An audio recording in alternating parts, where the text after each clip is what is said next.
Mheshimiwa ng'ada ka loso to is okay. Ing'eyo ni wawe galore kaka oganda. Kibet miwacho ni wan joluo wang' ni wan e sirikal ok wawuogi, nyaka wabedie sirikal mantie. Yot mondo wa support Ruto mondo dogi mondo wasika wan e sirikal molo ODM manyo candidate manyien magidhi gimanyo goloch magisemanyo koro higni 30 to pok giyudo. Iwinjo ka wawuoye wach speech mar jatelo kaka no loso e party mar ODM. Iwinjo ko okwedo jok masani osewuok ni campaign ne President William Ruto. To moloyo otiyo gi language moro ni do not commit the party. Ng'ama nyalo commit party mar ODM gin ji adek kende. Secretary General, party chair, to gi party leader. Gima temo wachonu ni as journalists you must interpret correctly ng'ama ne party leader mar ODM wuoyogo en party chairman Gladys Wanga. Mano kende ji adek go mosewuok publicly ka campaign ne President William Ruto. Okawacho notimo gimarach, gimotimo no ber emonego nyaka ji ariyo modong' katim. Ibede od ng'ato ininde ichieme tikoni ok isapote. Dong' mano to mibadhi.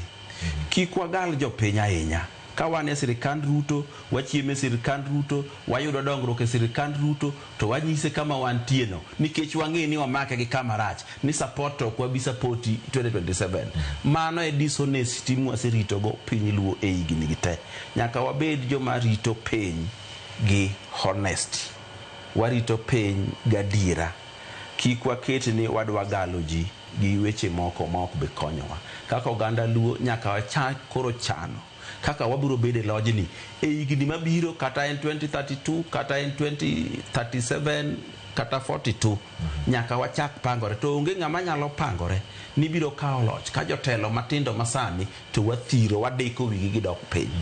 Ing'e ni adieri makende ma wan go sani ni thoth jotelo ma wan ge chama mar ODM gina joma nomak lwetgi ni biwa itel gi bi itel to jopiny ong'e ni jomigone gi awe ang' ni losi bwana an sami loso ka losi be thoth gi kacho ni in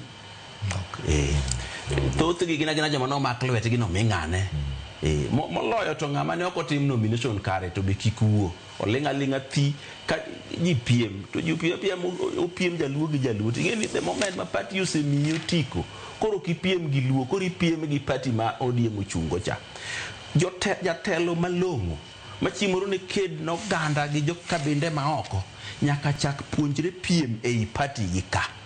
To ka in party ka timako lweti yo kipiem tisiko ni idwa ni bitel ne Kenya higni mabiro, chiegni kokidwa dhi chako puonjori kedo mondo ilo, nikech ma ka to onge kedo, ka en kosemiyi to nyalodia. Omiyo joma nyalo chimoro kedo ne luo makawo loch onge ODM maneno ni. ODM mar nyang'o mia ni, ODM mar biya mak badi ni, eto onge ng'ama chimo nyatelo ne luo. Idwaro ng'ama nyalo gore kendi owuon kidong' kendi ka pinyo okwedi. Omiyo adwa ni mondo gandana kik bedie din migalo ma wantie ni.